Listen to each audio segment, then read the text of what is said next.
Father, I am asking everyone to please stand for the prayer. In the name of the Father, and the Son, and the Holy Spirit, Amen. Glory be to the Father, and the Son, and the Holy Spirit.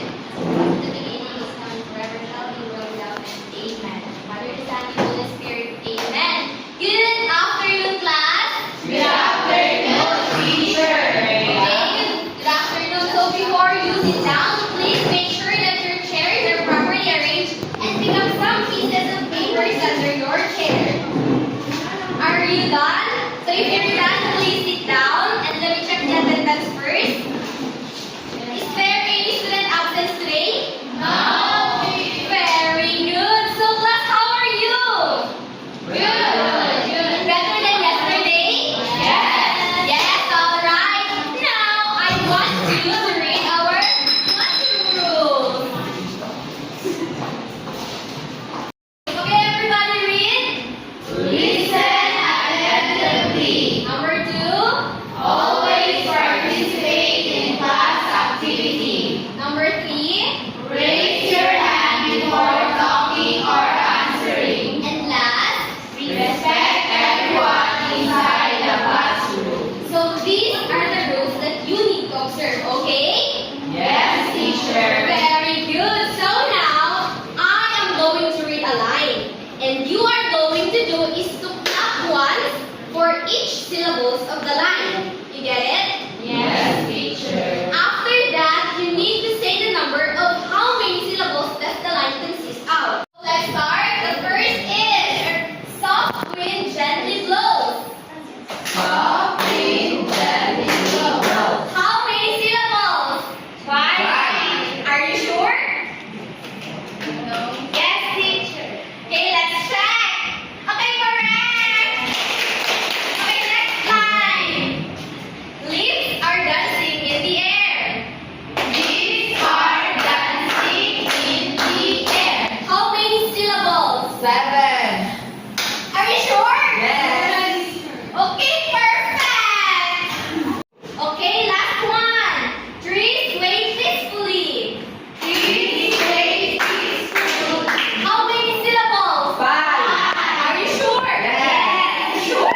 Yes, teacher. Yes, see? Exactly 5 syllables. Now give yourself a quick clap. 1, 2, 3. Okay. Okay, class. What comes to your mind when you hear a poem?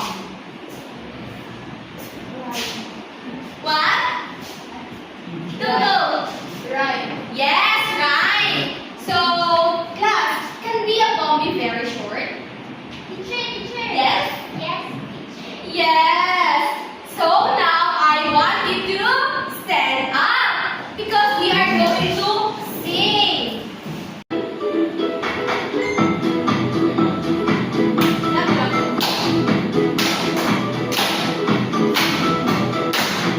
Five, 7, 5, sing with me. 3 small lines like waiting to see. 3 small lines like waiting to see. I know it's simple, just let it be. 5, 7, 5, say it with me. 3 small lines like waves in the sea.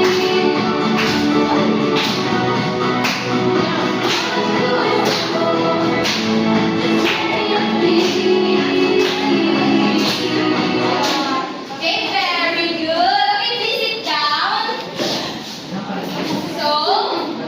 So class, based on the video you've seen, do you have an idea what would be our topic this afternoon?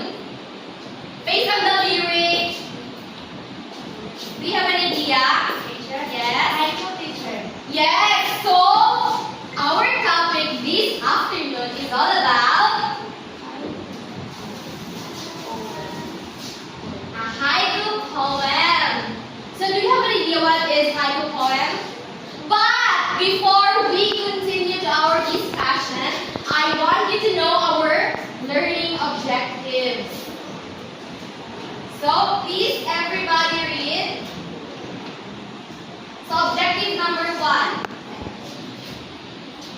Everybody read. At the end of the 35-minute session, the learners are expected to identify the structure of haiku, give the importance of haiku, and create an idea from the picture about the nature using haiku. So thank you. But before we proceed to our formal discussion, I have prepared an activity for you. So class, you will be divided into 3 groups. So each group will be given a task related to haiku poem. And take note that you have 1 minute to finish your activity. You get it? Yes, teacher. Okay. Okay, let's count. 1, 2, 3. Okay, number 1, please stand up. Okay, dito kayo. Okay, number 2, go here. And number 3, go here. Yes. Master.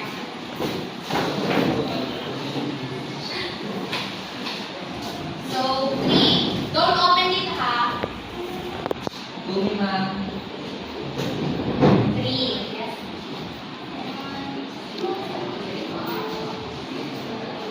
So for group 1, saan ang group 1 here? So group 1, please read. The group will receive a set of numbers. Each number corresponds to the letter of the alphabet. Write your answers on the manila paper. So that's your task. Okay, for group 2. Group 2, everybody read. The group will receive a set of word scripts. Arrange the scripts to form a three-line poem. Okay, group 3, is your task. Please read group 3. The group will be given a manila paper and a picture. As the group create an idea from the picture about the nature using the haiku poem, a three-line poem. First line must have 5 syllables. Second line must have 7 syllables. And the third line must have 5 syllables. Write it on the manila paper. Okay. So again, here's the group for your activity. Okay, you can now start your activity. Go answer.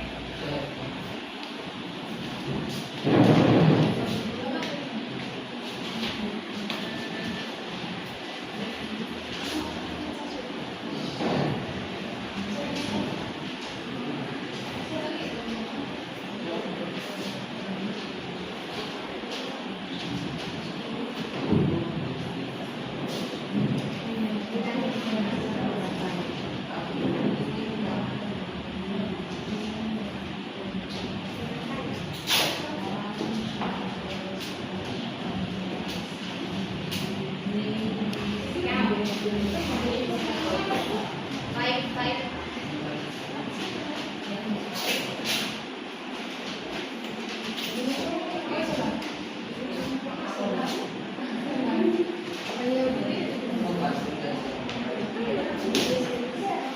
My God, 19 seconds.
Okay, 5 seconds.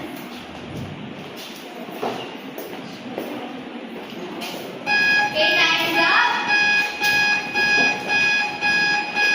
So please paste your outputs here in front. Ay, dito na lang.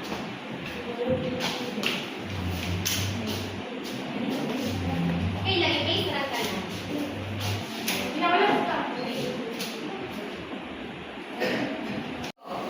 So now you are done with your activity. May I have one representative each group to present their answers, and after that I will check your output.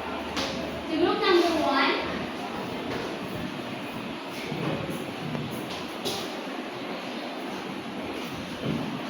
Good afternoon, everyone. Our class is the group 1 will receive a set of numbers, and these are the numbers 8, 1, 9, 11, 12, 16, 5, and 13. And in this number letter A, we find a letters came from these pictures. For number 8, all of these words before a word of hypo, and that's all. Thank you. So for group 1, the presentation is clear and content is complete and correct. And for their cooperation, all members are participating. So I will give them 15 points. So now let's see to group 2.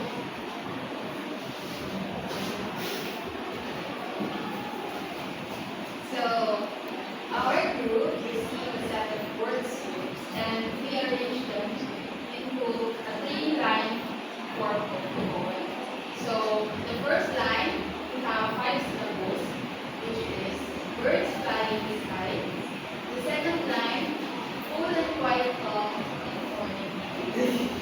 Wind, breeze, wave, and breeze. So, first line, we have 5 syllables, second, 7 syllables, and the third line is 5 syllables.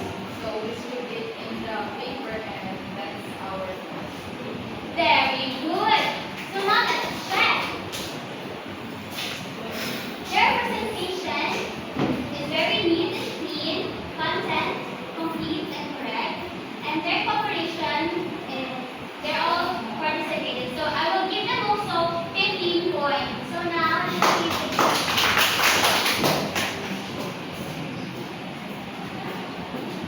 Good afternoon, everyone. Our task is make me a poem.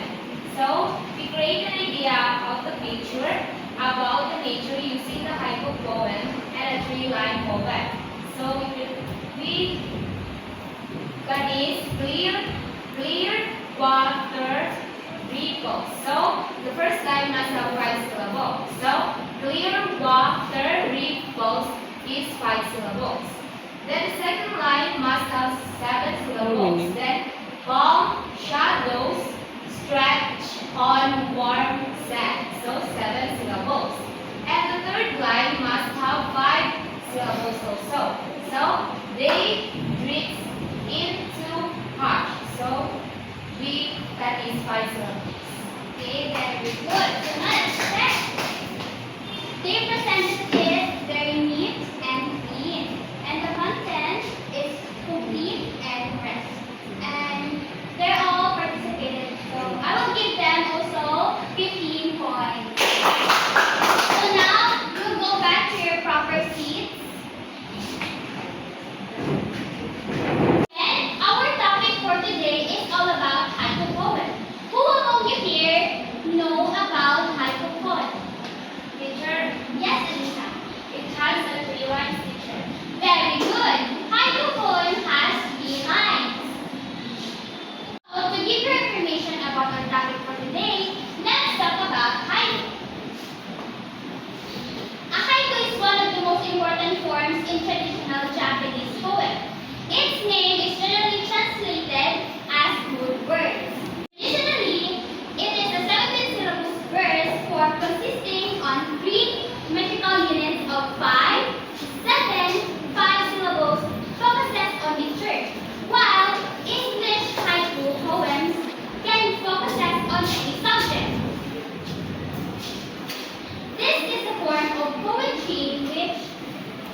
sings its song gracefully it goes.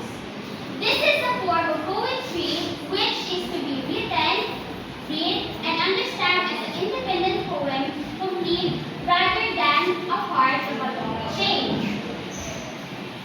Haiku poems describe almost anything, but you occasionally find these themes which are too complicated for normal people's recognition and understanding. Example.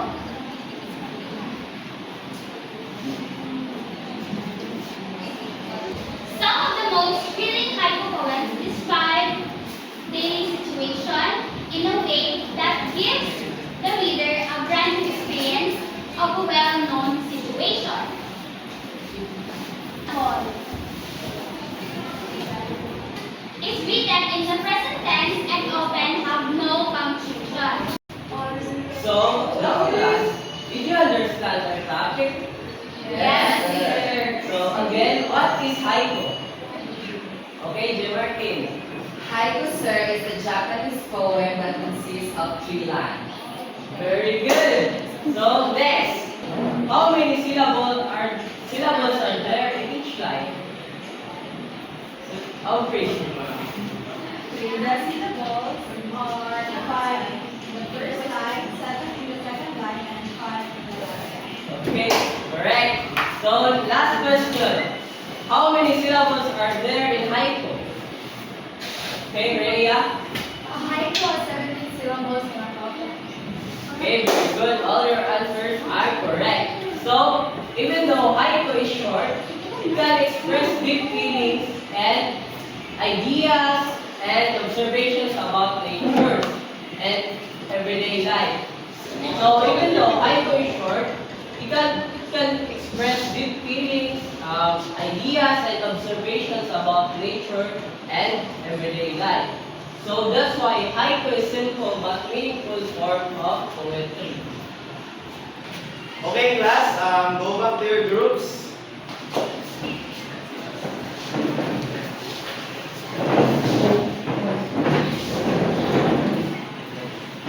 Okay, so did we understand our topic? Let's play a game called Pick, Pack, Boom.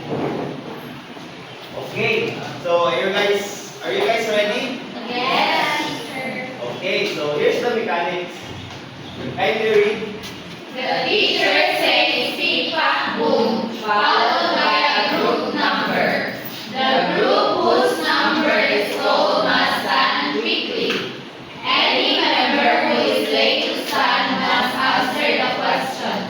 Any member who stands without their number being called must also answer the same question. Okay, so do you understand our mechanics? Yes, teacher. Okay, so let's start. First, group 1, group 2, and group 3. Okay, so let's have a trial first, okay? So, ready ha? Pick, pack, boom, pack 2.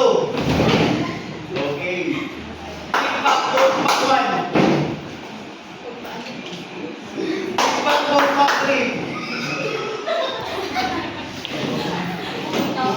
Okay, are you guys ready? Yes, teacher. Okay, so let's start. Martin. Okay, question number 1. Please read and answer. While learning haiku poem is important.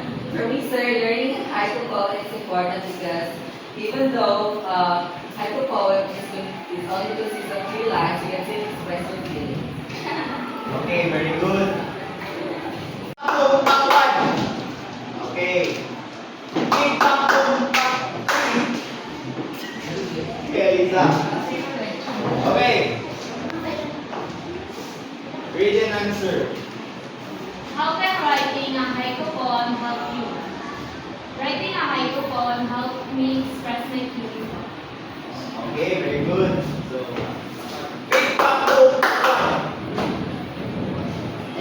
okay, Leah. Answer the question. Okay, read and answer.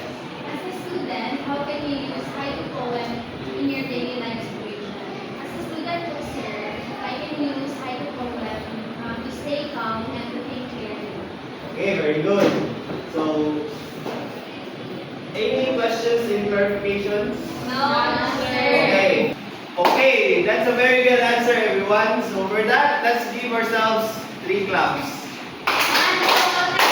Okay, so any questions and clarifications? Okay, since you understand our topic or our lesson, let's have our quiz. So get one more sheet of paper and yeah, one more sheet. Done, teacher. Okay, so you only have to answer true or false. So okay, so the time starts now.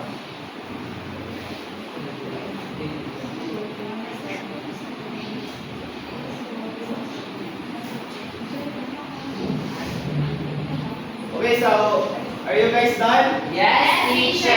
so pass your papers in front and don't be noisy. Okay.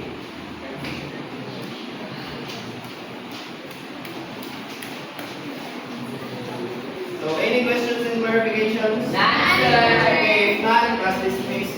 Goodbye everyone. Goodbye.